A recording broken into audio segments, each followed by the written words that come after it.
হঠাৎ প্রেম পর্ব ১। আমার নাম শান্ত। তবে নামের সঙ্গে কাজে কোনো মিল নেই। দুষ্টুমি ছিল নিত্যদিনের সঙ্গী, আর প্রতিদিন শিক্ষকমশায়ের সঙ্গে দেখা করাটা যেন আমার রুটিন। পড়াশোনা আমার সবচেয়ে অপছন্দের, তবুও অনিচ্ছা সত্ত্বেও বইয়ের পাতায় চোখ রাখতে হতো। স্কুল জীবনটা এমনই সরল, কিন্তু মজার নানা রঙে রাঙানো।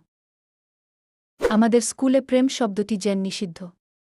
আমার কয়েকজন বন্ধু মিলে আমরা বলতাম, জীবনে প্রেম করব না।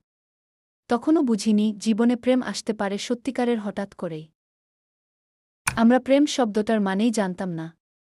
বন্ধুরা মিলে শপথ করেছিলাম, কখনো প্রেম করব না। ক্লাসে কাগজের বিমান উড়ানো, রিসেসে পেটুকদের মতো খাওয়া আর প্রতিটি মুহূর্তে হাসির রোল, এগুলোই ছিল আমাদের জীবনের মানে। স্কুল জীবনের দুষ্টুমির মাঝেই যে কোনো এক সকালে হয়তো চোখে পড়বে নতুন অনুভূতির ছোঁয়া। বন্ধুদের সব শপথ যেন বদলে যেতে থাকবে ধীরে ধীরে।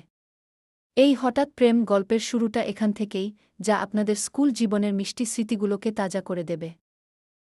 আপনার প্রথম প্রেমের স্মৃতি কেমন ছিল?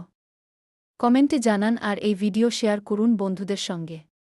লাইক আর সাবস্ক্রাইব করুন এমন আরও স্কুল জীবনের গল্পের জন্য। চলুন হারিয়ে যাই সেই সোনালি দিনগুলোতে।